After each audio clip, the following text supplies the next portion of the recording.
Okay, so ladies and gentlemen, let's start the class.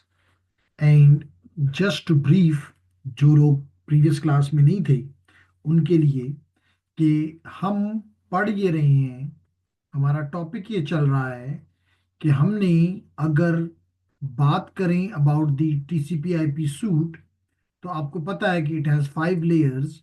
And among the 5 layers we started with the physical layer initially, which was chapter number 4 if you remember. Then we went for the data link layer, and in the data link layer, we talked about as an example, Ethernet, another chapter. And in the next your course, which is about the switching, routing, wireless essentials, we will be covering in the wireless part, we will be covering the Wi-Fi as a second layer protocol. And definitely it is very important. Then we talked about the network layer. And in the network layer, we talked about the IP version 4. We talked about the IP version 6. And we talked about the ICMP version 4 and ICMP version 6. Then, ladies and gentlemen, we went for the transport layer. We completed transport layer and the two important protocols, TCP and UDP, we talked about. Finally, we are on the application layer, and in the application layer, we are discussing different application layer protocols. Application layer protocols. And in the application layer protocols, which are used by the application, definitely. And these applications are written by you, people like you. And we talked about number one, if you remember, we talked about the HTTPS. HTTP and HTTPS. We talked about the SMTP, we talked about the POP, and we talked about the IMAP, POP3 and IMAP. And this is used for web, and these are used for the email. So if you remember, हमने बात की थी कि SMTP is to send the for sending the email. Email को send करने के लिए we use SMTP, while to retrieve the email from the server, the client again uses SMTP to push, I may call, its email to the server, and from the server the client again retrieves by using either POP3 or IMAP. The difference between the two we discussed is the following. In the POP3, the email is retrieved, not only retrieved, but copied to your machine. And from although the right word will be, instead of copied, I should use the right word, and the right word is moved.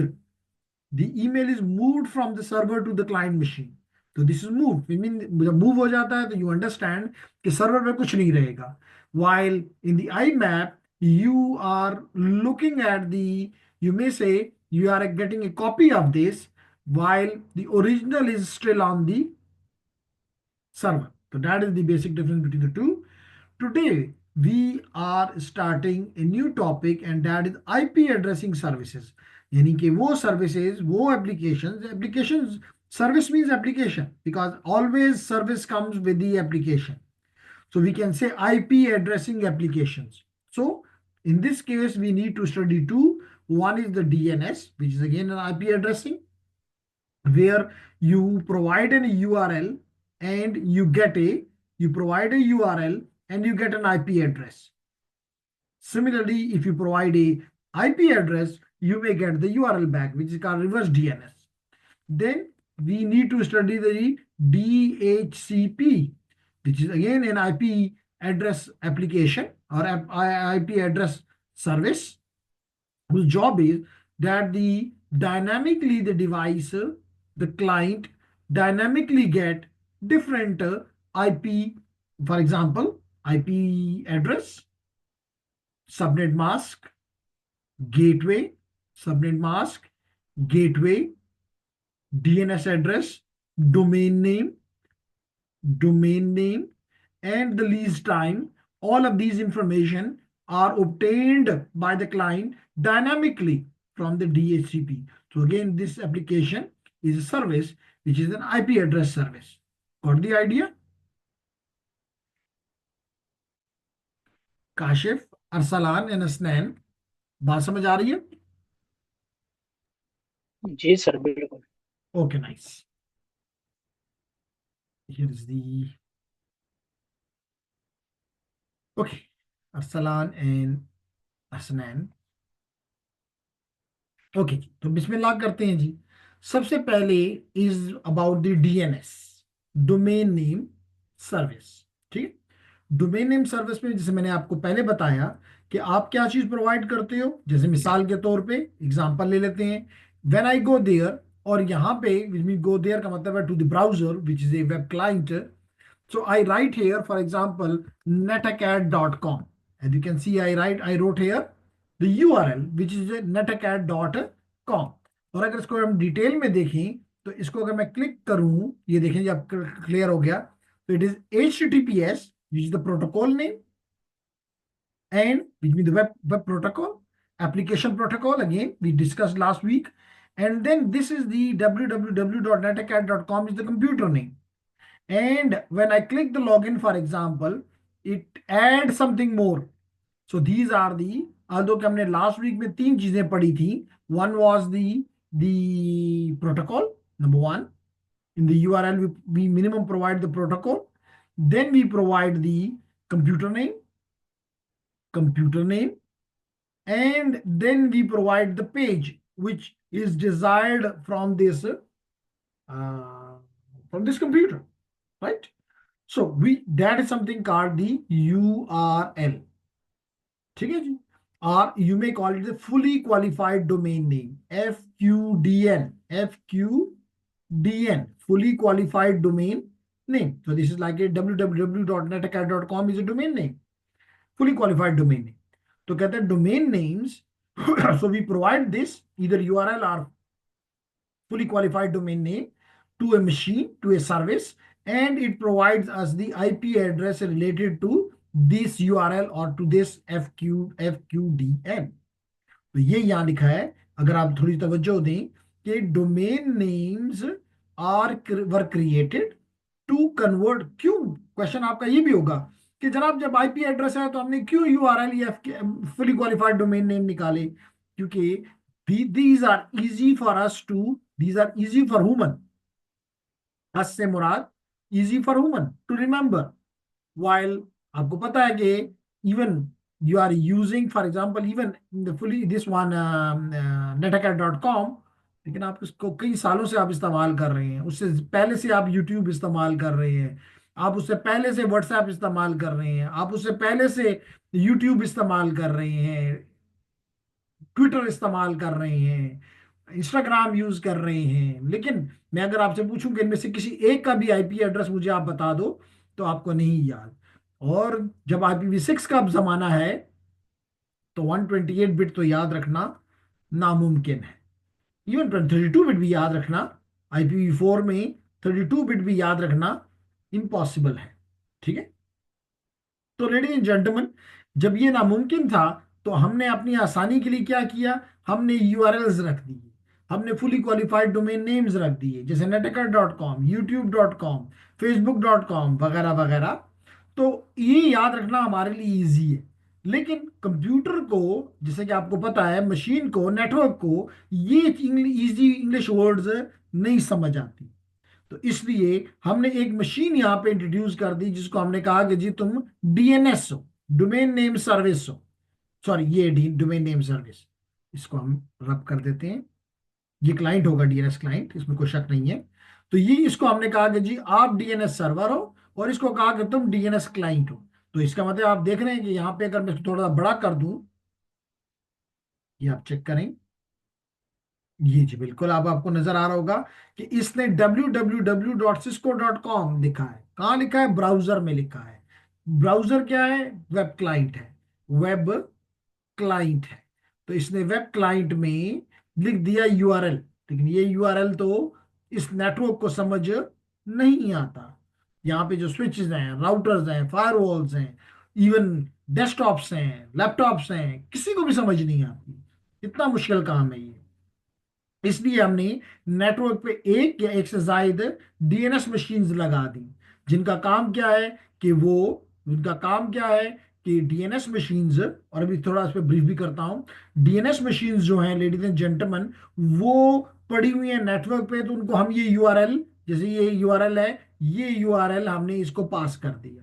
अब return में ये हमें उसका IP address, ये आप देख रहे हैं, इसने रिटर्न कर दिया कि जी वो क्या है, 198.132.219.25। जब ये आईपी एड्रेस इसके पास पहुंच गया, ये आप देख रहे हैं, ये आईपी एड्रेस इसके पास पहुंच गया क्लाइंट को। अब ये इसको इस्तेमाल करके, you can see here, you can see here कि इस आईपी को इस्तेमाल करके अब ये इस cisco.com के पास, यानी कि 198.132.219.25 के पास ये पहुंच सकता है। कुछ बात समझ आ रही है? शाबाश। एनीवन जो मेरी बात नहीं समझ रहा, क्वेश्चन करे।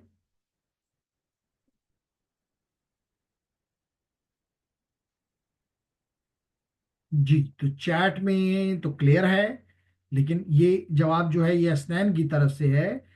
अगर किसी और को मेरी बात नहीं समझ आ रही तो वो मुझे बता सकता है। दानियाल, ओ आज तो दानियाल ने हमें यूएई से ज्वाइन कर लिया। क्यों दानियाल, इतना लंबा टाइम क्यों वेट करवाया? हम तो समझे कि शायद आप हमारी पढ़ाई से नाखुश हो गए हैं। काशिफ ने भी बड़ी मुद्दत के बाद आया,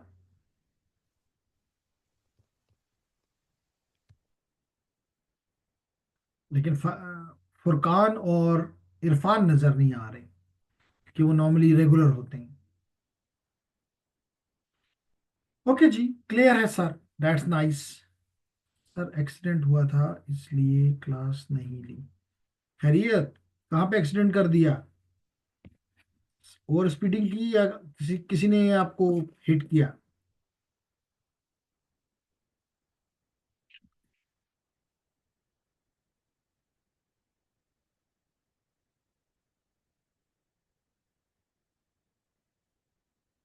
हिट किया था। चलें, तो अब आपकी तबीयत कुछ बेहतर हो गई, नुकसान तो ज्यादा नहीं हुआ? अबू धाबी में? ओके। चलें, अल्लाह आपको सेहत दे, आपको तंदुरुस्ती दे। ये भी अल्लाह का शुक्र है कि उसने आपको दोबारा सेहत याब कर दिया है, क्योंकि अबू धाबी की जो ट्रैफिक है या दुबई की ट्रैफिक जो है वो है तो ऑर्डर्ड, डिसिप्लिन्ड है, लेकिन स्पीड शायद ज्यादा होती है। शुक्र है जी, शुक्र है। ओके, तो चलिए फुरकान का देखिए, हमने फुरकान को याद किया, फुरकान भी आ गया। वेल डन जी, वेल डन। अब इरफान को याद किया, इरफान जो है वो अभी तक नहीं नजर आ रहा। ओके, तो इसमें मैं आपको फर्दर डिटेल देना चाहता हूं लेडीज एंड जेंटलमैन कि क्या हो रहा है। फुली क्वाइट डोमेन नेम आपने दिया, मिसाल के तौर पे ये है HTTP इज द प्रोटोकॉल, और ये www.cisco.com is the computer name. Let me see in the chat. वालेकुम अस्सलाम फुरकान। तो this is the computer name, are much easier for people to remember, जैसे मैंने कहा easy to remember for humans. Then this 198.133.219.2125, तो इसके लिए हमने क्या है, इस मुश्किल को हल करने का तरीका हमने क्या निकाला, हमने डीएनएस प्रोटोकॉल सामने लिया है, जो कि एक एप्लीकेशन है, जो कि एक सर्विस है। Defines the automated service that matches the required name, यानी required fully qualified domain name, required fully qualified domain name which is with the required numeric means like this numbers, numeric network address. It include the format for query, response and data. तो इस पे अभी बात करते हैं, लेकिन इससे पहले मैं थोड़ा सा आपको यहां ले जाना चाहता हूं और चाहूंगा कि आप लोग भी इधर जाओ। लिखे हो यहाँ पे tryhackme.com और डैशबोर्ड। तो अब देखो यहाँ पे क्या मतलब है, उसी मेरे सवाल का जवाब है। देखिए, मैं कह रहा हूं कि प्रोटोकॉल क्या है, HTTP। कंप्यूटर का क्या नाम है, tryhackme.com। और इसमें मैंने कौन से पेज की रिक्वेस्ट की है, लॉगिन पेज, तो ये लॉगिन पेज सामने आ गया। समझ आ रही है ना, लॉगिन की पेज मेरे सामने आ गया। तो ये कंप्लीट क्या बन गया, फुली क्वालिफाइड डोमेन नेम क्या बन गया, यूआरएल बन गया। क्लियर है एवरीवन? अब हम इसको करते हैं लॉगिन को क्लिक। पहले ये कहता है जी साबित करो कि रोबोट तो नहीं हो, तो हम कहते हैं नहीं जी हम रोबोट नहीं है। और फिर हम कहते हैं कि जी हमें लॉगिन करवा दो। लेडीज एंड जेंटलमैन, यहाँ पे मैं आपसे चाहूंगा कि आप इसकी सर्च में जाएं और यहाँ लिख दें डीएनएस, और यहाँ पे आ जाएगा आपके पास डीएनएस इन डिटेल। तो आप डीएनएस इन डिटेल को क्लिक करें तो ये डीएनएस इन डिटेल आ गई लेडीज एंड जेंटलमैन। तो एक काम तो आपने आज ये करना है एवरीवन, कि ये इसने एक यूट्यूब पे वीडियो रखी हुई है डीएनएस इन डिटेल के नाम से, how the web work, DNS in detail how the web works. आपने ये सुननी है, ना सिर्फ सुननी है बल्कि समझनी है। और मैं आपको यहाँ पे ये पढ़ा देता हूँ, सिखा देता हूँ, ताकि आपको ये सुनने में आसानी हो। तो जनाब, क्वेश्चन सबसे पहले तो आपका ये है कि व्हाट इज डीएनएस। तो यही वो बता रहा है कि ह्यूमन बीइंग के लिए तो आसान है ये चीज याद करना। ह्यूमन बीइंग के लिए तो ये चीज यानी tryhackme.com याद करना आसान है, लेकिन नेटवर्क को जो चीज चाहिए वो ये एड्रेस चाहिए 104.26.10.229। तो इस अमल के लिए हमने दरमियान में एक मशीन रख ली जिसका नाम है डीएनएस, एक सर्विस रख ली जिसका नाम है डीएनएस। तो हम ये एड्रेस इसके हवाले करते हैं जो कि यूआरएल है, फुली क्वालिफाइड डोमेन नेम है, और जवाब में हमें ये वाला एड्रेस यहाँ पे हमें दे देता है। और जब ये एड्रेस हमारे पास पहुंच जाता है तो फिर हम इस एड्रेस को, जैसे मैंने पहले बताया,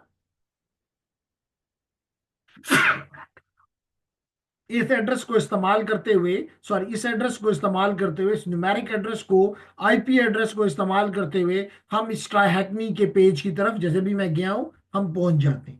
ठीक है।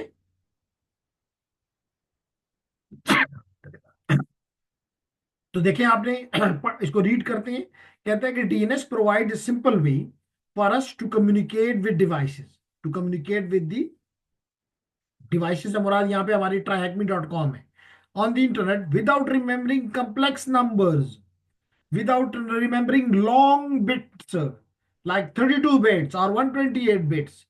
So much like every house has a unique address for sending mails directly to it, every computer on the internet has its own unique address to communicate, which is called, आपको पता है हर एक मशीन का अपना एक, हर interface का अपना एक आईपी एड्रेस होता है। हाँ, अगर एक मशीन है, यहाँ पे मल्टीपल इंटरफेसेस हैं, लेट करें ये इथरनेट का इंटरफेस है, लेट करें ये वाईफाई का इंटरफेस है, लेट करें ये ब्लूटूथ का इंटरफेस है। तो हर इंटरफेस का अपना एक मखसूस आईपी होता है जो कि आपको पता है। तो कहते हैं N IP address looks like the following, जैसे 104.26.10.229, यानी 4 sets of digits, each is ranging from 0 to 255। ठीक है ना। तो हर एक नंबर जिस देंगे, हर नंबर, कल अगर कोई आपको कहे कि जी मेरा आईपी एड्रेस है 104.256.10 फॉर एग्जाम्पल .4, तो आप कह देंगे नहीं जी ये आईपी गलत है। क्यों? क्योंकि ये नंबर बड़ा है 255 से।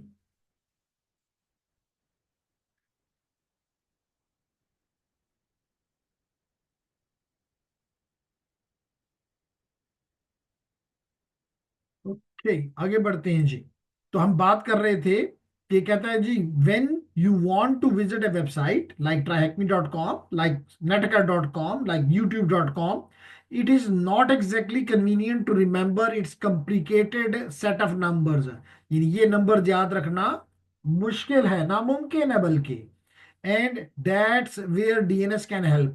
So instead of remembering this, what we remember? We only remember English words like tryhackme.com, utpeshawar.edu.pk, वगैरह वगैरह। Is it clear, everyone?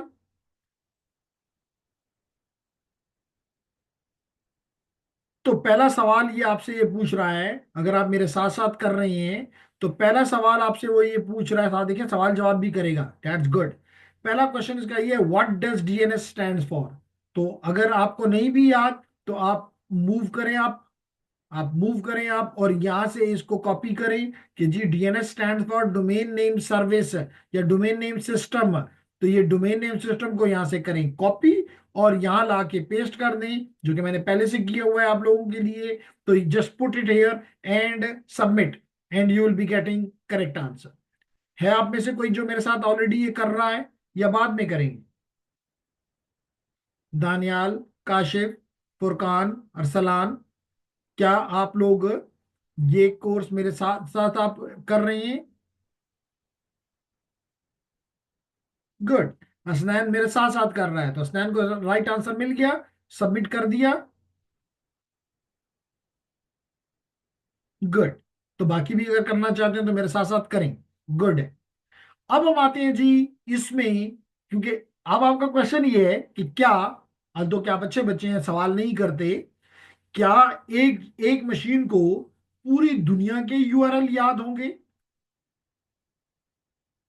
उसको twitter.com भी याद होगा, उसका भी ये याद से मुराद इसकी मैपिंग होगी between the URL and the IP address.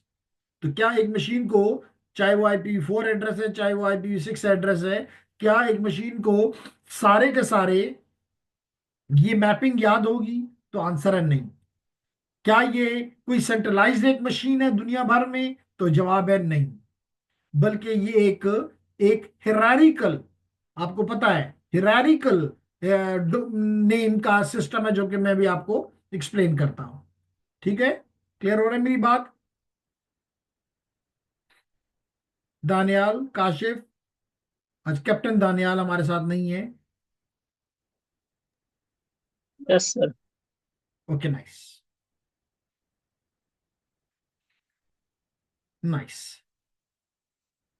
ये भी बताता चलूं कि पहले भी आज हमारे काशिफ जो है अभी हम, क्योंकि वहां पे लाइट का इशू था तो हम एग्जिट कर रहे थे, तो काशिफ आ गया कि आज स्विचिंग राउटिंग की शायद पहली क्लास है। तो मैंने बताता चलूं कि स्विचिंग राउटिंग की आप लोगों के लिए रजिस्ट्रेशन ऑन है। आप लोग रजिस्टर करेंगे तो जो ही ये कोर्स खत्म होगा, हम अगले वीक से, मैंने बताया हुआ है, हम उस कोर्स पे शिफ्ट कर जाएंगे और आपका टाइम जाया हरगिज नहीं होगा। लेकिन वो आपकी मर्जी है, अगर आप करना चाहते हैं तो अपनी सीट को ग्रैब कर सकते हैं, नहीं करना चाहते, आप समझते हैं जरूरत नहीं है, तो आपकी चॉइस है। ओके जी। तो अब हम आते हैं अपने नेक्स्ट टॉपिक की तरफ कि क्या डोमेन हायरार्की है। ओके जी। तो जनाब नेक्स्ट हमारा टॉपिक है डोमेन हायरार्की। तो ये सामने आ गई जी डोमेन हायरार्की। तो अब आप देख रहे हैं ये जो डॉट है, डोमेन हायरार्की क्या है? डॉट। इस डॉट को कहते हैं रूट। इस डॉट को कहते हैं रूट।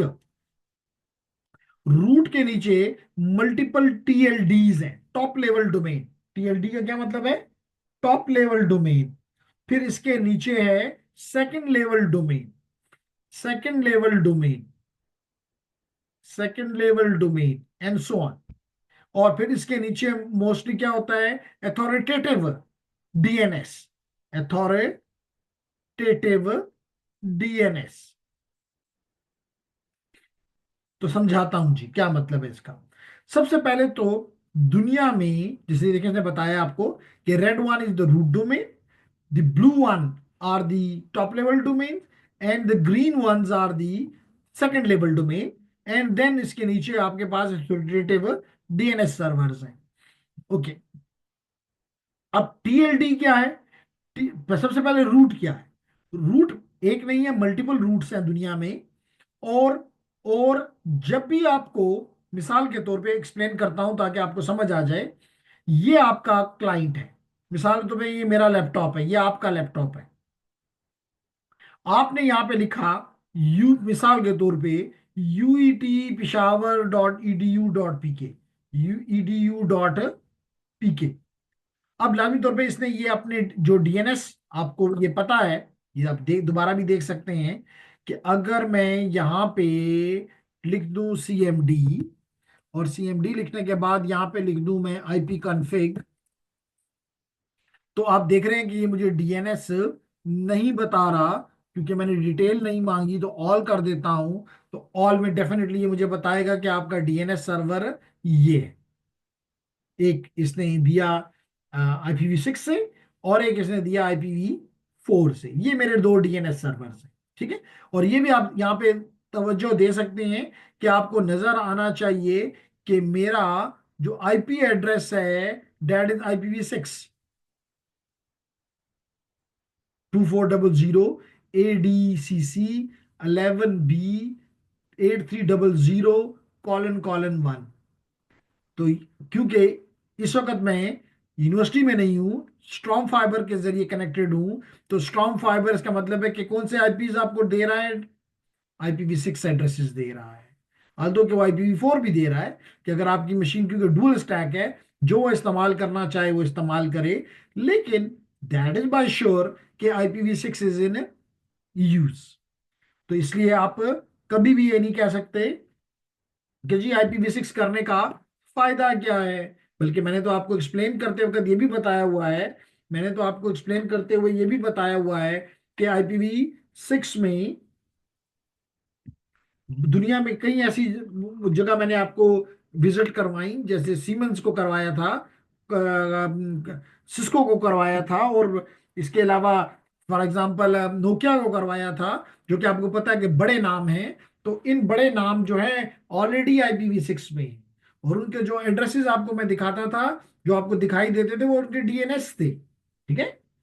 तो लेडीज एंड जेंटलमैन, हम बात ये करना चाह रहे हैं कि जब भी मैं अगर मेरे इस DNS, जो कि मुझे बताया गया कि तुम्हारा DNS ये है, तो अगर ये मेरा DNS है, इसके पास अगर इसका इसका रिलेटेड IP है, तो मुझे दे देगा, लौटा देगा मेरे लैपटॉप को।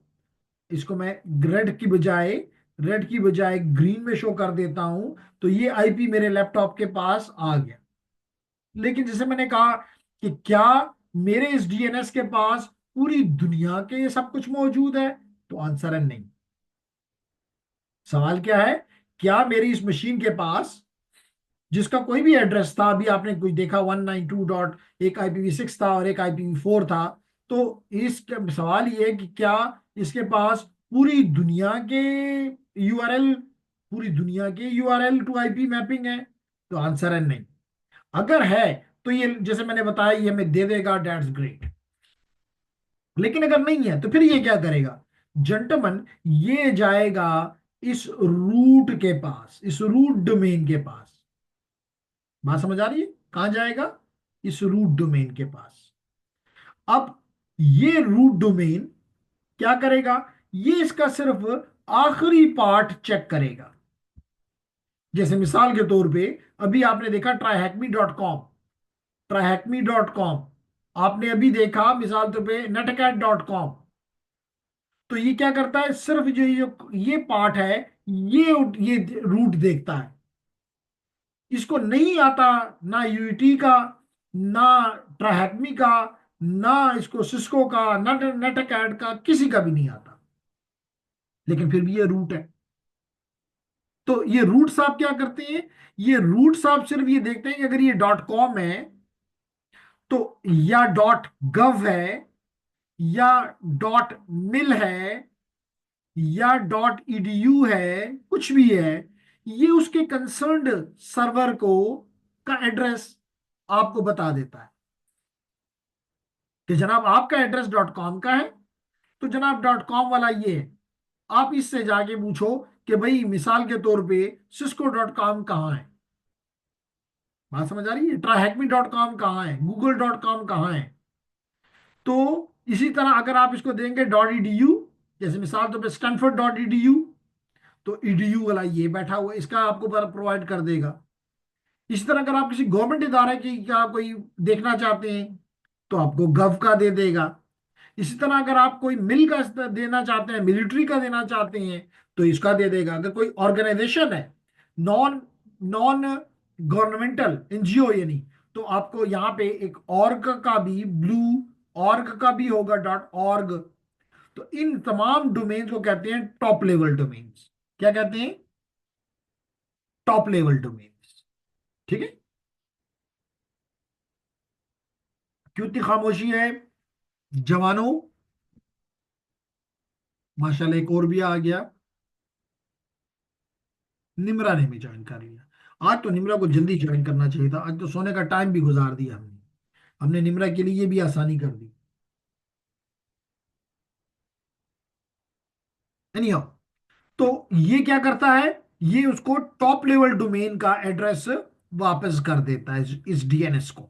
ये वापस आ गया जी, आपके पास टीएलडी का एड्रेस आ गया। अब आप क्या करते हैं नेक्स्ट स्टेप में, इस ग्रीन को हम छोड़ के येलो पे चले जाते हैं। अब ये डिवाइस, इस मिसाल के तौर पे आप गव में, क्यों कलर चेंज नहीं हुआ जी, तो ये आप देख लें कलर चेंज हो गया। ये इस डॉट गव के पास, डॉट कॉम के पास चला गया मिसाल के तौर पे। अब इस कॉम के पास जितने भी कॉम के हैं, जैसे tryhackme.com, google.com, cisco.com, youtube.com, com के सारी इंफॉर्मेशन इसके पास है, बाकी किसी की नहीं। बाकी ईडीयू की नहीं है, गव की नहीं है, मिल की नहीं है, और की नहीं है, कंट्री का country code top level domain उनकी नहीं है। समझ आ रही? जैसे मिसाल के तौर पे कंट्री में डॉट पीके, कंट्री में डॉट इन, कंट्री में डॉट यूके, कंट्री में dot PT, SP, S Spain का एसएन है कि एसपी, आई डोंट रिमेंबर, लेकिन चले लेने में क्या हर्ज है। तो these are called the country code top level domains, these are called the country code top level domain. तो इसमें दो तरह के हुए। Is it clear Nimra?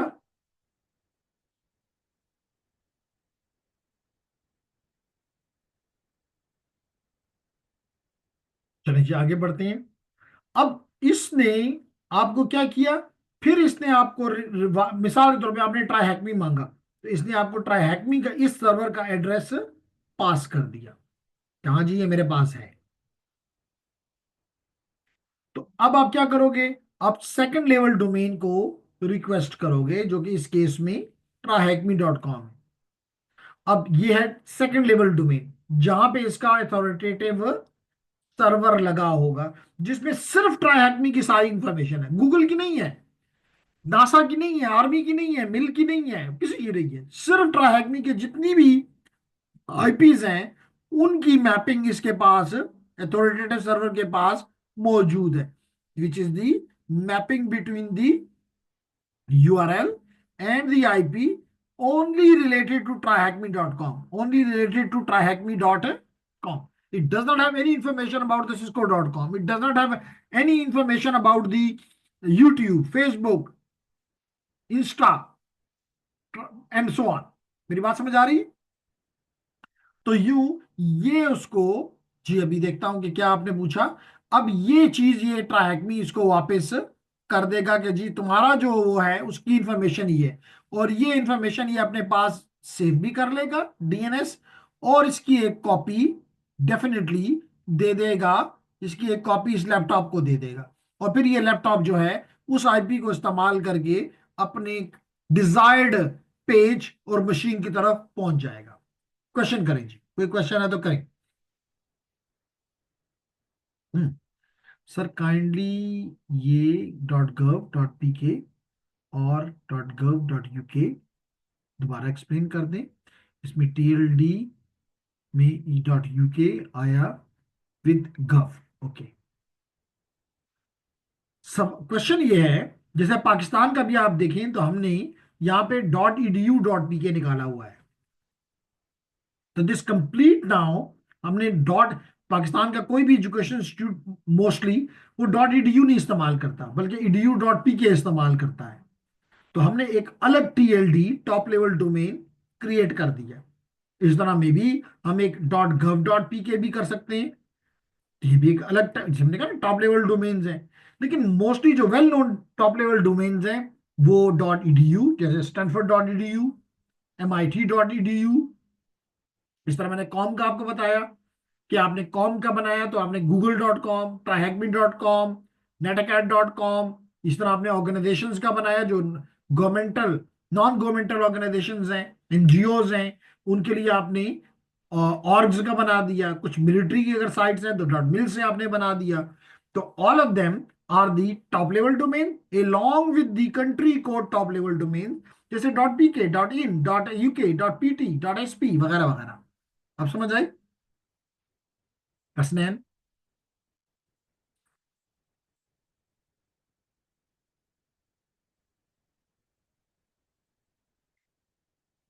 Okay, yes sir, समझ आ गई। नाइस जी, नाइस जी, नाइस। आगे बढ़ते हैं जी। तो आपने देखा कि किस तरह, यानी कि सारी इंफॉर्मेशन के पास नहीं है। हाँ, अब दोबारा कोई अगर यही यूआरएल इसको देगा तो इसने अपने पास कॉपी किया हुआ है, इसने उसकी कॉपी अपने पास रखी हुई है, तो ये यहीं से उसको उठा के दे देगा और यहां तक जाके पूछने की जरूरत महसूस नहीं करेगा। क्लियर हो गया? तो अगर क्लियर हो गया तो हम आगे बढ़ते हैं लेडीज एंड जेंटलमैन, और top level domain, second level domain और सब डोमेन्स की बात करते हैं। तो यहां पे देख लें जी, तो तकरीबन ये 2000 से जायद, 2000 से जायद टॉप लेवल डोमेन्स हैं दुनिया में, मोर देन 2000। ठीक है, ओके। तो देखें जी यहाँ क्या फर्क आता है। कहते हैं कि top level domain is the most right hand, right hand से मुराद जैसे सिस्को डॉट कॉम, तो डॉट कॉम क्या है, राइट मोस्ट है, राइट हैंड पार्ट है of the domain name. For example the TryHackMe dot com, in the TryHackMe dot com is the top level domain. कहते हैं दो तरह के टॉप लेवल डोमेन्स हैं, two type of top level domain. एक है generic, जैसे ये dot edu, dot gov, dot pk, sorry, dot com, dot gov, dot mail, dot org, they are called generic, they are called generic, generic top level domain. लेकिन इसके मुकाबले में मैंने आपको दूसरे क्या बताए, country code top level domains, country code top level domain. तो ये आप देख रहे हैं सीसी, तो this is GTLD and this is CCTLD। कहते historically a GTLD was meant to tell the user the domain name purpose। Okay, we continue. तो आपको समझ आ गई कि ये क्या बताता है, पर्पस बताता है। जेनेरिक TLD क्या बताता है ladies and gentleman, generic TLD बताता है पर्पस, कमर्शियल पर्पस। जैसे मिसाल ऑर्ग है, कोई ऑर्गेनाइजेशन है, EDU है कोई एजुकेशनल ऑर्गेनाइजेशन है, डॉट गव है तो कोई गवर्नमेंटल बॉडी है। इसी तरह के जो कंट्री कोड है वो ज्योग्राफिकल पर्पस बताते हैं, ये जेनेरिक कमर्शियल पर्पस बताता है जी, और सी जो है वो ज्योग्राफिकल पर्पस बताता है। जैसे मैंने अभी आपको कहा डॉट को, डॉट यूके, डॉट पीके, यहाँ पे इसने कहा है कि dot CA is the site for Canada, CO.UK again, जिसे हमने पाकिस्तान में किया हुआ है, ये कंपनी डॉट, डॉट हम करते हैं edu.pk, तो यूके ने भी अपने लिए एक टॉप लेवल डोमेन बनाया हुआ है for site based in the United Kingdom and so on. तो कहता है due to much demand there is an influx of generic TLD ranging from online dot club dot website dot biz and many more. इसलिए वो कहता है कि अगर आप देखना चाहें तो अराउंड 2000 से ज्यादा TLDs मौजूद हैं। इस लिंक को आप क्लिक करके अपने फारग वक्त में चेक कर सकते हैं कि कौन कौन से TLDs मौजूद हैं। और अगर आप कहते हैं नहीं आप ही नहीं करके बताना है तो मैं क्लिक कर देता हूं जी, तो ये आपको इसके TLDs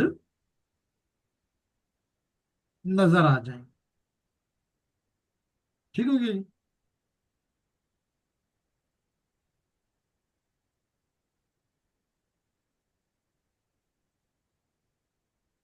ओके। हाँ, क्या हमारा कोर्स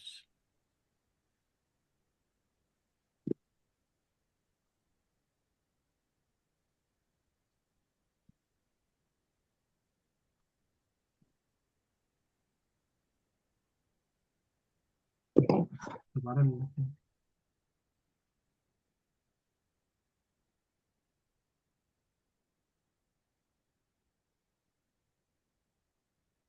हेल्प मी, और यहाँ से आप आएंगे DNS पे, ये देख लीजिए, सर्च में दे दें DNS, और DNS में आप चले जाइए DNS इन डिटेल, ये मैं DNS इन डिटेल में चला गया। और यहाँ पे मैंने आपको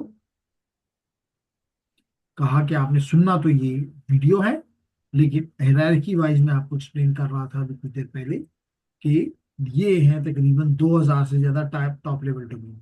फिर क्या था सेकंड लेवल, यानी कि डॉट कॉम के पीछे जो कुछ लिखा हुआ है, जैसे सिस्को, जैसे ट्राईहैक्मी, इसी एग्जांपल को अगर आप लेते हैं तो इसके पीछे लिखा हुआ है TryHackMe, this TryHackMe is called the second level domain.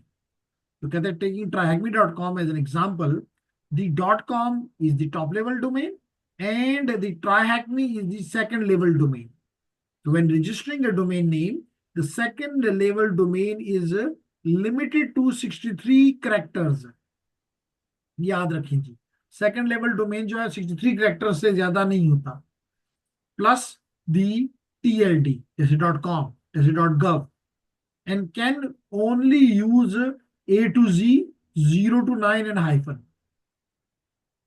तो सेकंड लेवल डोमेन में आप क्या इस्तेमाल कर सकते हैं, जैसे ट्राईहैक्मी में सारे के सारे A to Z वाले इस्तेमाल हुए हैं। कल आप कहते हैं नहीं मैं अपना बनाता हूं तो ट्राईहैक्मी 1 कर लें, तो ट्राईहैक्मी 1 में आपने ये इस्तेमाल कर लिया, या आप ट्राई और हाइफन इस्तेमाल करके हैकमी कर दें, तो ये फिर भी एक नया सेकंड लेवल डोमेन बन सकता है। तो कहते हैं कांट स्टार्ट और एंड विद हाइफन, यानी हाइफन जो है वो शुरू में नहीं हो सकता, और हैव कंसेक्टिव हाइफन्स, ये भी नहीं हो सकता कि आप मल्टीपल हाइफन्स लगा दें, नहीं। आपने हाइफन लगाना है तो यूं कर सकते हैं, try comma sorry hyphen and hackme, लेकिन दो नहीं, शुरू में नहीं। और मैक्सिमम कितना लेंथ हो सकता है, 63 कैरेक्टर्स का। ठीक हो गया जी। उसके बाद अब ट्राईहैक्मी के अंदर मिसाल के तौर पे मल्टीपल सब डोमेन्स हो सकते हैं, जैसे यूटी के मल्टीपल सब डोमेन्स हैं। मिसाल के तौर पे यूटी का या ट्राईहैक्मी का, ये जब आप साइबर में आएंगे तो हम आपको इनके सारे सब डोमेन्स निकाल के, जिसका आप कहेंगे कि जी इसके सब डोमेन निकाल के बताओ, हम आपको बताएंगे कि जनाब इसके सब डोमेन्स ये हैं और ये उनके आईपीज हैं। तो सब डोमेन्स का मतलब मिसाल तो यूटी है, तो इसका एक पार्ट है जो कि एडमिशन का है मिसाल के तौर पे, एक जो है वो मिसाल के तौर पे अकाउंट्स का है, एक मिसाल के तौर पे डिस्टेंस लर्निंग का है, लेट करो डिस्टेंट यानी कि रिमोट लर्निंग का है, और इस तरह मल्टीपल सब डोमेन्स हो सकते हैं एक ही डोमेन के अंदर। तो यही वो कह रहा है कि जी दी सब domain sits on the left side of the second level domain, यानी जैसे अभी हमने कहा मिसाल के तौर पे ट्राई हैकमी .com, तो ये हो गया हमारा टॉप लेवल डोमेन, ये हो गया हमारा सेकंड लेवल डोमेन। अब इस सेकंड लेवल डोमेन के लेफ्ट साइड पे जो हम चीज लगाएंगे that will be the sub domain, जैसे मिसाल के तौर पे एडमिन लर्निंग, मिसाल के तौर पे नंबर 2 लर्निंग, learning.trihacme.com, admin.trihacme.com। तो यही वो यहाँ पे आपको समझा रहा है। और ये सेकंड लेवल डोमेन मैक्सिमम कितने कैरेक्टर का हो सकता है, 63 कैरेक्टर्स का। कहते हैं sub domain sits on the left side of the second level domain using the period to separate it. देखिए मैंने पीरियड लगाया ना, ये पीरियड। फॉर एग्जाम्पल इसने भी वही लिया, in the name admin.trihacme.com, the admin part is the subdomain, admin part is the subdomain, यानी दिस इज दी, ये जो मैंने इस कलर डिफरेंट कलर के साथ लिखा है, these are the subdomain। A subdomain name has the same creation restrictions as the second level domain, being limited to 63 characters and can only use A to Z, 0 to 9 and hyphen। ठीक है, तो इसके भी 63 character तक हो सकता है। You can use multiple subdomains split with periods to create longer names। जैसे मिसाल के तौर पे एडमिन में फिर पीछे दो हैं, एक एडमिन का सब डोमेन है जो कि लेट करें एडमिन में HR है, HR.admin। सिलेक्शन मिसाल के तौर पे सिलेक्शन करता है, सिलेक्शन.admin डॉट, तो आप HR में भी junior HR, JR HR, senior HR, जो मर्जी आप नाम सब डोमेन का नाम रखें। तो this is your top level domain, this is your second level domain, this is your सब डोमेन, दिस इज सब डोमेन, दिस इज सब डोमेन। समझ आ गई। लेकिन वो क्या कहता है, कहता है जैसे मिसाल के तौर पे देखिए अभी आपने कहा है com is the top level domain, TryHackMe is the second level domain, server is the sub domain, यानी ट्राईहैक्मी के जितने सर्वर हैं उसमें से ये सर्वर जो है ये जुपिटर को डील कर रहा है, तो Jupiter is the second level domain. But the length must be kept to 253 characters or less. यानी कि आप हर एक तो 63 आप जा सकते हैं, लेकिन 253 से ज्यादा कैरेक्टर ना हो, इससे कम हो। There is no limit on the number of sub domains you can create for your domain name.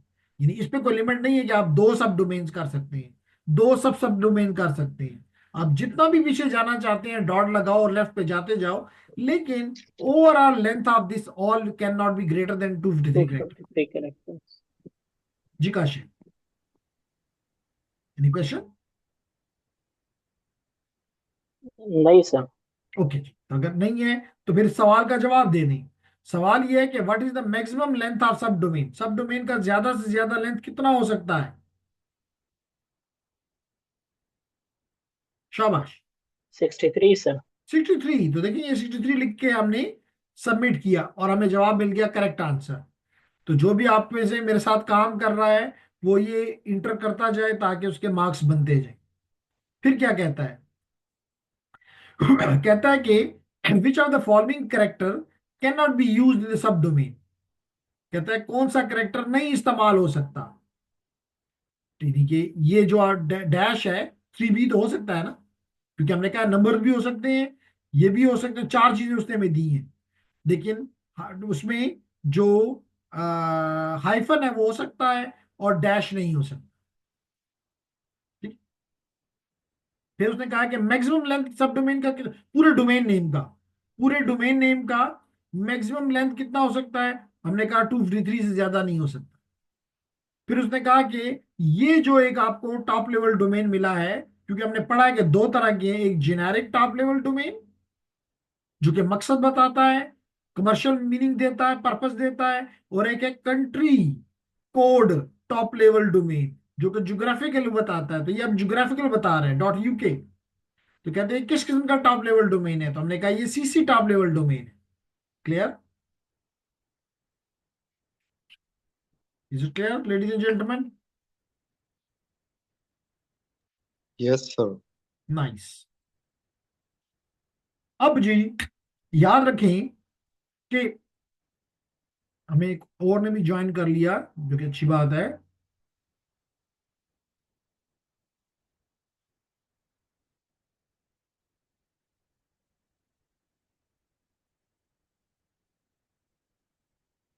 Noor Alam Khan ने ज्वाइन किया अभी हमें। ओके।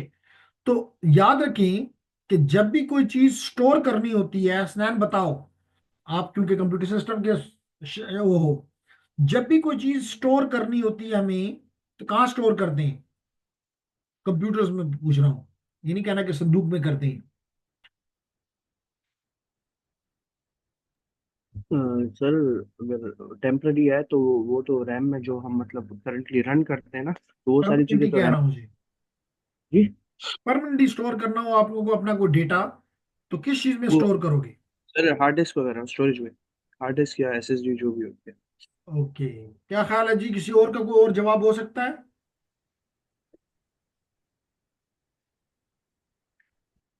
मिसाल के तौर पे मैं ये कहना चाह रहा हूं कि यूटी का सारा जो रिजल्ट्स हैं वो कहाँ पे स्टोर किए गए हुए हैं?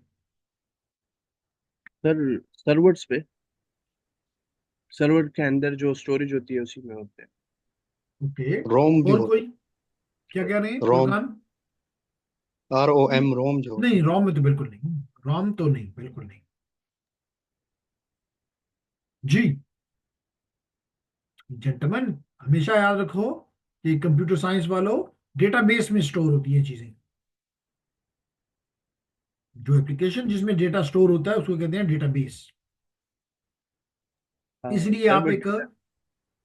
जी, जी जी। और इस डेटाबेस को क्या होते हैं, इस डेटाबेस में मल्टीपल टेबल्स होते हैं, टेबल्स होते हैं। इन टेबल्स में आप अपनी, किसी टेबल में मे बी स्टूडेंट के नेम स्टोर किए, फादर नेम स्टोर किए, किसी में उनके मार्क्स स्टोर किए, किसी में उनकी फी की इंफॉर्मेशन स्टोर की, वगैरह वगैरह। ठीक है। तो क्या होते हैं डेटाबेस में? टेबल्स होते हैं। उन टेबल्स में हम information, different type of information store करते हैं और इनको आपस में लिंक करते हैं, जो कहते हैं relational database management system. Database management system, DBMS, जो कि शायद आप 7वें सेमेस्टर में जाके पढ़ते हैं। DBMS। जी, there is something in chat, let me see it first.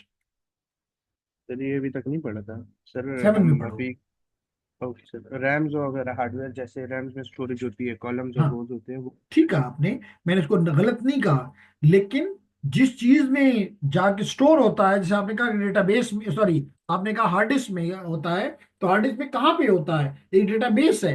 अगर आपने रिट्रीव भी करना होता है, तो मिसाल के तौर पे आप जाते हो अपने, अभी आपके रिजल्ट्स आने वाले हैं, तो आप जाएंगे अपने उस पे अपना रजिस्ट्रेशन नंबर देंगे CMS में, तो आपका पूरे का पूरा डेटा सामने आ जाता है कि जी आपने इस सब्जेक्ट में ये ग्रेड लिया है, इसमें ये लिया है, ये लिया है, सब कुछ सामने आ जाता है। कहाँ पे ये पड़ा हुआ है? वो एक डेटा पीछे ओरेकल का डेटाबेस है, जिसमें ये सारा सब कुछ पड़ा हुआ है। Got it now? Yes. Good. अब मेरा सवाल, मैं जो चीज एक्सप्लेन कर रहा हूं, वो ये है कि, सॉरी, ये मिटाना नहीं था, कि इस डेटाबेस में, इस डीबी में, इस डीबी में क्या है? टेबल्स। कोई टेबल आपने एक पर्पस के लिए कहा, ये दूसरा टेबल है, ये तीसरा टेबल है, तो मल्टीपल टेबल्स हैं जिनमें आप ये चीजें स्टोर करते हैं। जैसे मैंने कहा, मे बी एक में मैं उसका नेम, फादर नेम, उसकी और मे बी उसका डेट ऑफ बर्थ। तीसरे में मैं दूसरे टेबल में मैं स्टोर करता हूँ उसके फर्स्ट जो ग्रेड्स हैं उनको स्टोर करता हूँ। थर्ड में मैं उसकी फी की इंफॉर्मेशन को स्टोर करता हूँ, वगैरह वगैरह। ओके। अब सवाल ये पैदा होता है कि इन टेबल्स में क्या होती हैं, आपको पता है, बल्कि दिखा देता हूं जी। टेबल्स में क्या होता है? टेबल में ये चीज होती है, लेडीज एंड जेंटलमैन। मिसाल के तौर पे, if I open here an Excel, just to show you, एक और भी बताता हूं। ये देख लो जी, मैं एक ब्लैंक शीट कर रहा हूं यहां, ये दिस इज अ टेबल ना।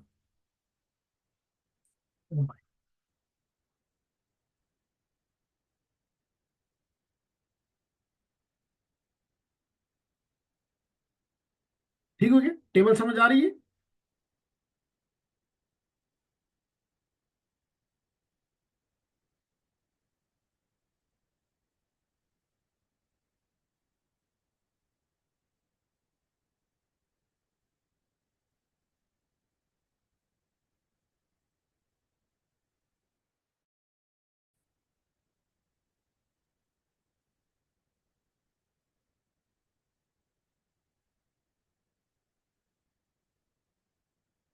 ओके जी, तो आपकी रिकॉर्ड हो रही है, रिकॉर्डिंग, दैट्स गुड।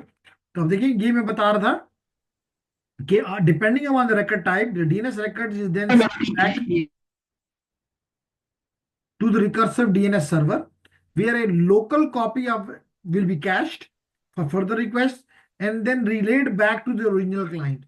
यानी जब आपको उनका अथॉरिटेटिव सर्वर जवाब दे देता है कि ये वो इंफॉर्मेशन है, तो आप सबसे पहले उसको अपने पास सेव कर लेते हैं, और फिर उसको रिले कर देते हैं, रीलेड कर देते हैं, स्विच कर देते हैं किसकी तरफ? जिसने ओरिजिनली वो मांगा था। DNS records all come with a top level domain, sorry, time to live value। This value is a number, आपको पता है, लेयर 3 में top level time to live in seconds, that is response should be saved for locally until you have to look it up again। तो ये वो TTL नहीं है, time to live वाला। ये टाइम टू लिव वाला second वाला time है, यानी ये वो बताता है आपको कि कितने सेकंड तक ये वैल्यू इसके पास रहेगी। अगर आप इसको इस्तेमाल नहीं करेंगे तो फॉर एवर इसको स्टोर करने का कोई फायदा नहीं। ठीक है? अब यहां पे वो कह रहा है कि जी इन सवालों के जवाब भी दे दो। कहता है what field specifies how long A DNS record should be cached. कितनी देर के लिए आपका ये वैल्यू उसके पास स्टोर रहे, उसको क्या कहते हैं? उसको टाइम टू लिव कहते हैं, TTL कहते हैं। फिर कहता है what type of DNS server is usually provided by ISPs। तो हमने कहा दो किस्म के होते हैं, एक होता है रिकर्सिव और दूसरा क्या होता है? इंटरैक्टिव। नहीं, अभी आ जाएगा ज़हन में। लेकिन मोस्टली जो ISPs देती हैं वो है रिकर्सिव है, कि बार बार अपने आप को बुलाना। ठीक है? What type of server holds all the records? तो तमाम रिकॉर्ड किस सर्वर के पास होते हैं? अभी बताया अथॉरिटेटिव सर्वर के पास होते हैं। ठीक है। अब है जनाब आपके लिए आखिरी, कहता है कि जी use the website on the right. तो क्या करते हैं जी, थोड़ी सी प्रैक्टिस कर लेते हैं। चलिए जी ये प्रैक्टिस तो कर लेना मेरे साथ आप लोग। तो जिन लोगों ने नहीं भी खोला हुआ, वो इस tryhackme.com के इस रूम में डीएनएस डिटेल में जाके मेरे साथ प्रैक्टिस कर लें। कहते हैं use the website on the right, ये आपको नजर आ रही है, अभी इसको खोलता हूं। We can build request to make DNS queries and view the results. The website will also show you the commands you will need to run on your computer if you wish to make the request yourself. तो हम जाते हैं जी इसके ऊपर, ये हमें इस site पे ले गया। तो क्या कहता है जी, कहते हैं एनएस लुकअप और वेबसाइट डॉट टीएचएम। ठीक है, तो हम इंटर कर देते हैं। ओके, यहां पे हमने देना है, सॉरी। डीएनएस टाइप क्या है, किस किस्म का रिकॉर्ड चाहिए जी? तो और कौन सा हमारा सब डोमेन है?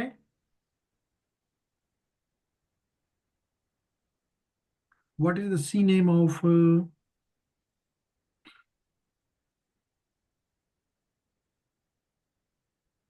देखिए यहां पे, देखिए मैंने क्या लिख दिया, मैंने टाइप दिया कि एनएस लुकअप करो, टाइप दे दिया कि मुझे ए रिकॉर्ड दो, किसका?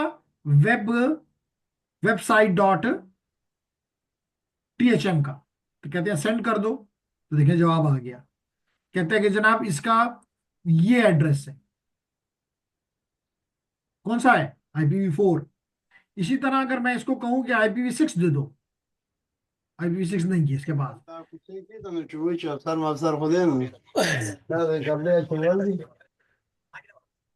ओके, फिर हम इसको देते हैं सी नेम। देखो सी नेम हमने इसका कहा, हमें कौन सा है? तो इसका सी नेम क्या देता है? जो उसका दूसरा नाम होता है। सेंड करते हैं, देखें जी दूसरा नाम इसका क्या है? कहता है कैन नॉट फाइंड दी, इसका दूसरा नाम नहीं है।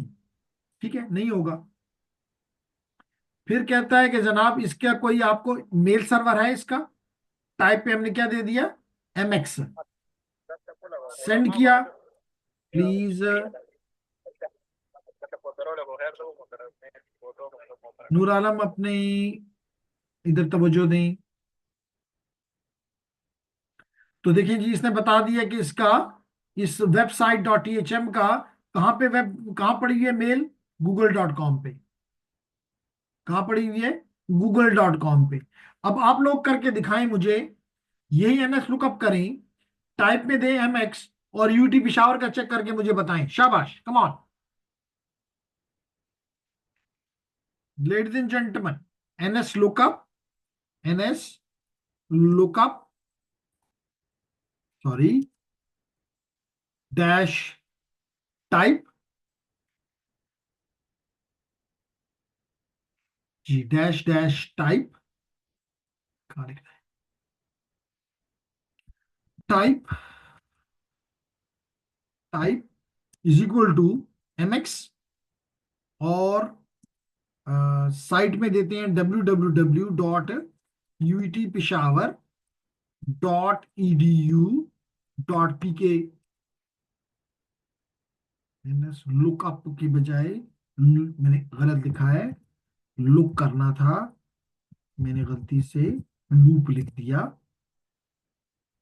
ये देखें जी, तो कहता है कि जनाब यूटी का सर अन्नो, ओ सॉरी मैं यूटी पे तो नहीं हूं ना, तो मेरा जो यूटी का क्यों नहीं दिया?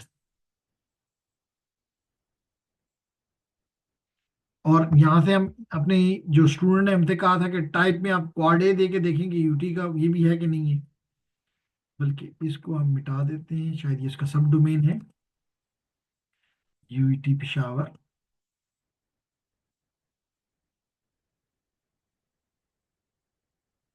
अननोन दे रहा है, जो अननोन होना नहीं चाहिए। अच्छा जी, अगर हम यहाँ पे इसको क्वाड ए दें, क्वाड ए, IPv6 के पास नहीं है। जवाब किसने दिया है? इस सर्वर ने दिया है, जो कि मेरा डीएनएस है। तो इसके मतलब नॉन अथॉरिटेटिव जवाब आया है। ठीक है, अगर हम यहाँ पे देखना चाहें लेडीज एंड जेंटलमैन, नस्ट का, NUST sorry NUST dot edu.pk, तो ये देखिए इसके IPv6 भी आपको नजर आ गई। तो नस्ट हमसे आगे है। ठीक है, क्लियर एनीवन? यस तो सर। ये तो डिटेल थी थोड़ी सी आपके लिए, थोड़ी सी क्या, अच्छी खासी डिटेल थी फॉर योर डीएनएस। अब हम आते हैं अबाउट दी DHCP।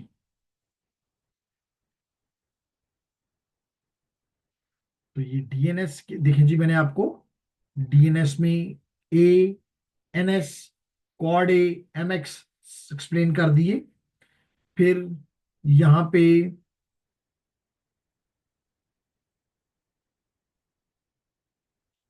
मैंने आपको इसकी हायरार्की भी क्लियर कर दी। थोड़ा छोटा करता हूँ, ये देख लें। तो ये इसकी हायरार्की कि एक रूट लेवल है, फिर टॉप लेवल है, टॉप के नीचे सेकंड लेवल डोमेन है, और सेकंड लेवल डोमेन के नीचे नॉर्मली उसके अथॉरिटेटिव सर्वर्स हैं। ठीक है, और ये भी आपने देख लिया कि टॉप लेवल डोमेन com.org.au, तो ये दो जो पहले हैं दे आर द जेनेरिक, और AU जो है that is the country code, TLD। फिर आपको कमांड से भी खिलाया कि NS लुकअप से आप खेल सकते हैं। और अब हम आते हैं अबाउट दी DHCP। अब हम आते हैं टुवर्ड दी DHCP, जो कहते हैं dynamic host configuration protocol. Dynamic host configuration protocol क्या करता है? जैसे मिसाल के तौर पे अगर मैं यहाँ पे जाऊं, मोस्टली ये मुझे जाने तो नहीं देता होता, लेकिन देखता हूँ आज जाने देता है कि नहीं। एज यूजुअल नहीं जाने दे रहा। चलें जी, इसकी मर्जी, लेकिन हम भी अपना काम करके दिखाने चाहेंगे। तो हम ये कर लेते हैं कि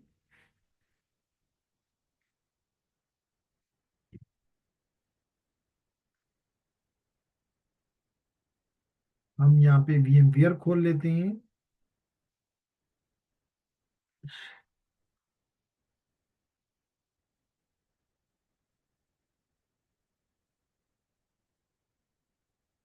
सॉरी, मैंने इसको खोल लिया, इसको खोलने की जरूरत नहीं थी। मुझे विंडोज 10 मशीन खोल लेता हूँ, इसको पावर ऑन कर देता हूँ।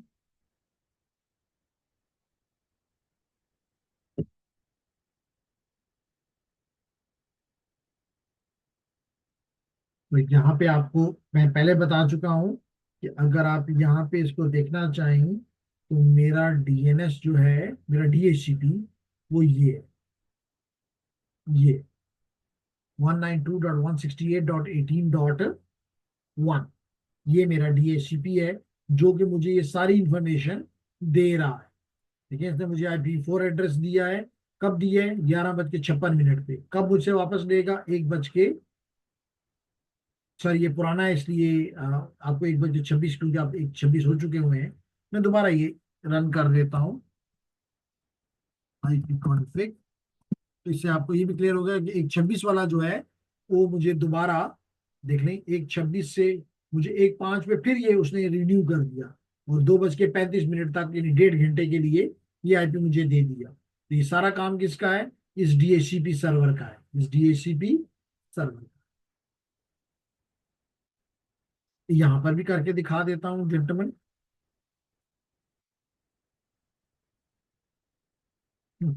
तो अगर मैं यहाँ पे इसको भी खोल लूँ,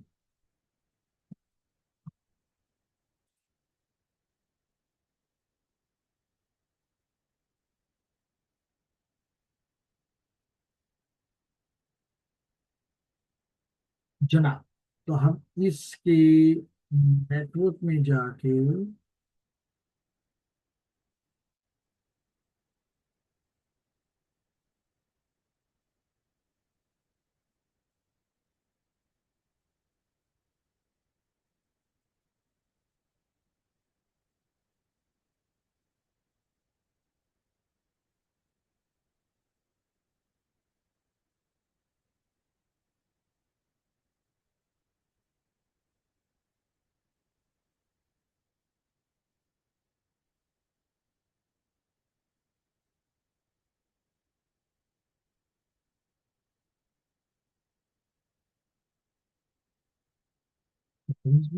नेटवर्क से इंटरनेट में, और फिर चेंज अडाप्टर ऑप्शंस में, और यहाँ पे मैं इथरनेट को ओपन करता हूँ।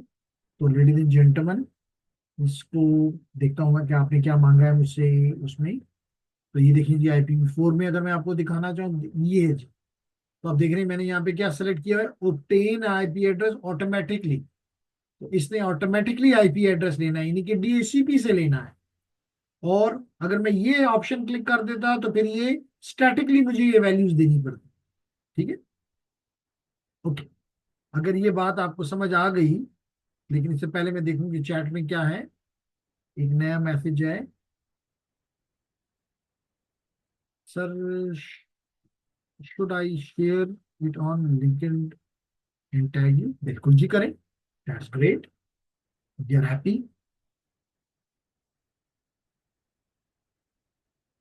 Well done. तो जनाब आपको समझ आ गई कि ये आप, और अब मैं इसको क्लोज करके, और इसको भी क्लोज करके, और यहाँ पे मैं देता हूँ IP कॉन्फ़िग। कमांड प्रॉम्प्ट को कहता हूँ कि IP कॉन्फ़िग मुझे दो, /all दे देता हूँ। तो देखें जी, ये मुझे इसने, इस DNS सर्वर ने, जो यहाँ पे है जिसका एड्रेस है 192.168.63.254, इसने मुझे ये IP दिया, ये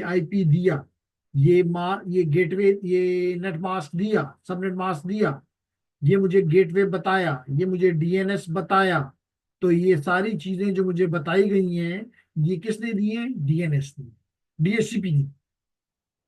कब दिया है? अभी देखिए, आपने 1:38 पे वो लिया, और 2:08 तक ये मेरे पास रहेगा, लेकिन अगर मैं यूज करता रहूं तो ये मुझे रिफ्रेश कर देगा, मसला नहीं। Clear everyone?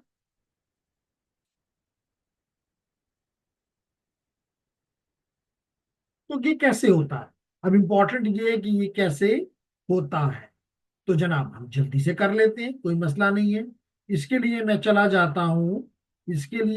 जाता हूं पहले अपने यहाँ पे। और मैंने लास्ट क्लास में भी कहा था कि जनाब हम यहाँ पे करते हैं दौरा। दौरा का मतलब है डिस्कवर। क्या discover? DHCP discover, DHCP offer, DHCP request, और DHCP एक्नॉलेजमेंट। ये 4 स्टेप्स हैं। मकसद ये है मिसाल के तौर पे मेरा लैपटॉप आया, बंद था फॉर एग्जांपल, या मेरी मोबाइल है, वो रास्ते में थी, कोई भी नेटवर्क नहीं था, बस वो खामोश थी। जूं ही घर पहुंचा तो मेरी मोबाइल ने भेजा है मैसेज डिस्कवर, एक ब्रॉडकास्ट मैसेज भेजा, डिस्कवर, ब्रॉडकास्ट मैसेज भेजा डिस्कवर। क्या? DHCP discover. यानी कि यहाँ जितने भी DHCP सर्वर्स हैं, यहाँ जितने भी DHCP सर्वर्स हैं, 1 2 3 वगैरह, उन सबको इसने भेजा कि है कोई जो मुझे IP दे दे। ये सारी इंफॉर्मेशन जो मैंने अभी आपको बताई, कौन सी इंफॉर्मेशन बताई? कि जी IP देगा, नंबर 2 सबनेट मास्क देगा, नंबर 3 गेटवे देगा, डिफॉल्ट गेटवे, नंबर 4 DNS बताएगा, नंबर 5 लीज टाइम बताएगा, नंबर 6 अगर कोई डोमेन है तो डोमेन नेम बताएगा। ये सारी चीजें मुझे चाहिए। आपको पता है कि जब अगर ये मेरे पास IP नहीं है तो मैं, आई एम नॉट, जैसे आप रास्ते में जा रहे होते हैं, आपके पास मिसाल के तौर पे डेटा नहीं है, आपने नहीं उसको सब्सक्राइब किया हुआ, तो you are not in touch with the world at that time. लेकिन आपकी मोबाइल या आपका लैपटॉप कॉन्स्टेंटली ये डिस्कवर मैसेजेस भेजता है। अब अगर वहां पे, जैसे आप मिसाल के तौर पे सिस्को लैब के अंदर आ गए, वहां पे मल्टीपल DHCP मौजूद है, मल्टीपल DHCPs मौजूद है। तो उनमें से जो सबसे पहले आपको जवाब देता है, उसको उस मैसेज को कहते हैं ऑफर, DHCP ऑफर। वो आपको ऑफर करता है ये चीजें, आपको ऑफर करता है ये चीजें जो मैंने ये आपके सामने लिखी हुई, जहां मेरा कर्सर मूव कर रहा है। हो सकता है कि आपको एक से ज्यादा दे, ऑफर करें, अगर एक ही है तो फिर तो एक ही ऑफर करेगा, अगर मल्टीपल है तो मल्टीपल भी ऑफर कर सकते हैं, कोई उनको पाबंदी नहीं है, क्योंकि आपने तो ब्रॉडकास्ट किया है। आपने तो केएफसी के बाहर खड़े होकर कहा है कि जी है कोई जो मुझे यहाँ से बर्गर ले दे।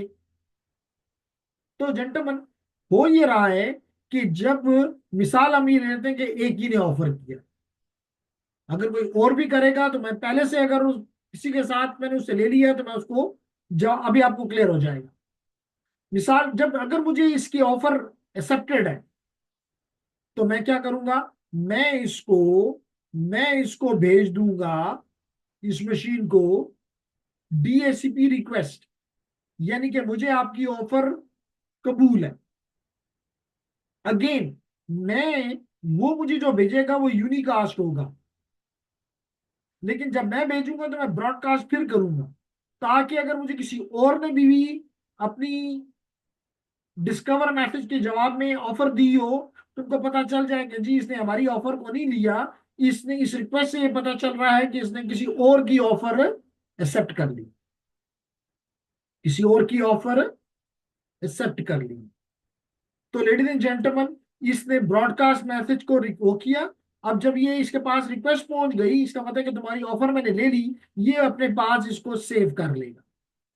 क्या सेव कर लेगा भाई, ये मैक, इस मैक को मैंने ये आईपी दे दिया है ताकि किसी और को ना दे, और इस वजह से ये इसको इस मैसेज को रिक्वेस्ट के जवाब में क्या दे देगा, एक्नॉलेज कर देगा कि ठीक है जी मैंने ये आईपी इतने टाइम के लिए आपका हुआ। तो इस 4 मैसेजेस के बाद आपको ये आईपी मिलता है और फिर आप उसको यूज करते हैं। Is it clear everyone? समझ आ रही है?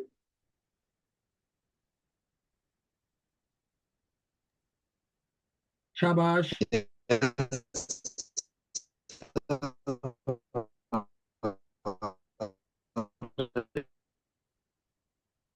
एक चैट मेरे पास है, चैट में तो कह रहा है यस सर, लेकिन फुरकान कुछ बोलना चाह रहा है लेकिन उसकी आवाज हमारे तक नहीं पहुंची। अगर किसी और के पास भी पहुंची हो तो उसको रीट्वीट कर दे, दोबारा मुझे बता दे। अगर फुरकान खुद बोल ले, ये लिख ले।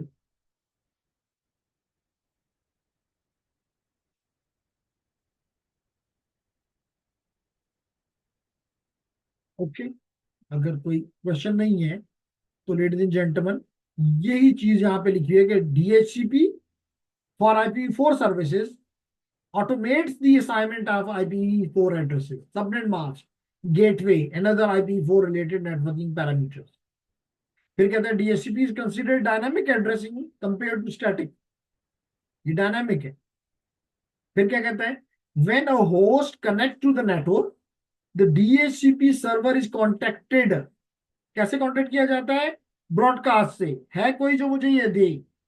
तो DHCP server chooses a address from a configured range of addresses called the pool।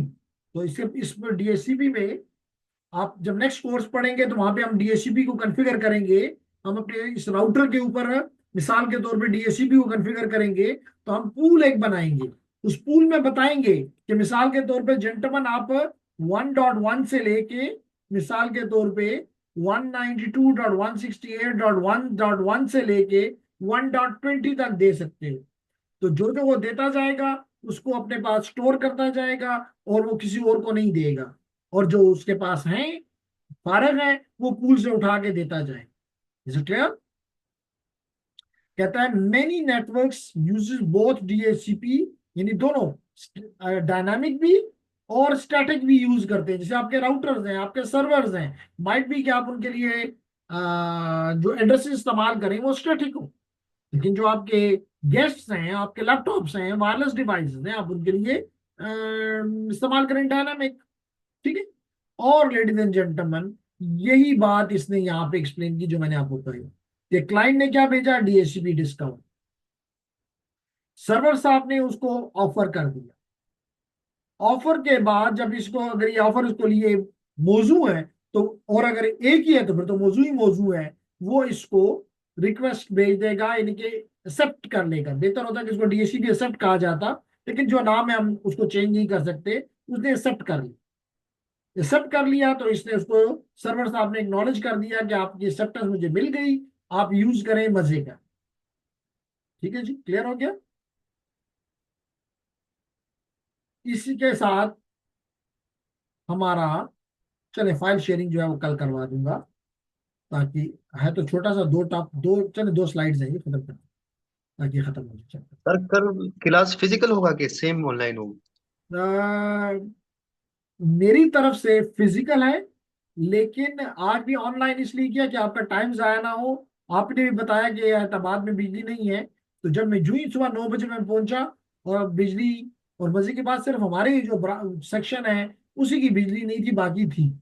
तो यस सर। पहली क्लास को तो मैंने, जितनी मेरे पास बैटरी थी, कुछ गुजारा करके मैंने चला लिया। लेकिन मैंने कहा कि अगर आप आएंगे और यहाँ पे बिजली फिर भी ना हुई, क्योंकि वो बता रहे थे कि शायद ट्रांसफार्मर का कोई मसला है, तो कल मेरी तरफ से ऑनलाइन है, आई विल बी देयर। खुदा ना खास्ता अगर कोई ऐसा मसला हुआ तो आई विल लेट यू, ताकि आप उधर आए और अपना टाइम जाया ना करें। लेकिन उम्मीद है कि उस वक्त तक 24 घंटे से ज्यादा बिजली नहीं जा सकती, तो उम्मीद करते हैं कि कल इंशाल्लाह हम फिजिकली वहाँ क्लास में। इंशाल्लाह। ठीक हो गया जी? Thank you sir. तो क्या करूँ, फाइल शेयरिंग करवा दूँ कि सुबह करा दूँ? सुबह कर लेंगे सर आराम से। चले ठीक है, ठीक है, नो मसला। तो इसके साथ बस हम, ये हमारा तकरीबन आप देख रहे हैं कि 15वां चैप्टर भी क्लास हो रहा है। उसके बाद हम कल ही इंशाल्लाह ताला 16वां चैप्टर, जो कि सिक्योरिटी पे है, तो इंटरेस्टिंग है, क्लास मिस मत कीजिएगा। एक अच्छा आपको ओवरव्यू मिलेगा अबाउट दी सिक्योरिटी, इंशाल्लाह ताला। ठीक है जी, ओके। और ये भी बताता चलूं कि इस वक्त मेरे साथ 7 स्टूडेंट्स हैं। आप में से जो लोग भी इंटरेस्टेड हैं स्विचिंग राउटिंग में, वो अपनी रजिस्ट्रेशन कंप्लीट करवा लें, ताकि जो ही ये खत्म हो, क्योंकि मैंने बताया सिर्फ अब 2 चैप्टर हैं, और आखिरी चैप्टर तो ट्रबल शूटिंग का है, वो इतना टाइम नहीं लेता। ताकि ये ना हो कि आपकी क्लासें खत्म हो जाएं इसकी, और फिर हम महीना वेट करते रहेंगे जी अगली क्लास फिर शुरू करेंगे। तो अगर आप इंटरेस्टेड है, कोई हमारी तरफ से आपको वो नहीं है कि जरूर करना है, अगर इंटरेस्टेड है तो कंप्लीट करना। Thank you very much. Till then, Allah Hafiz. See you inshallah tomorrow again. Allah Hafiz. Have a nice thank you. Saturday.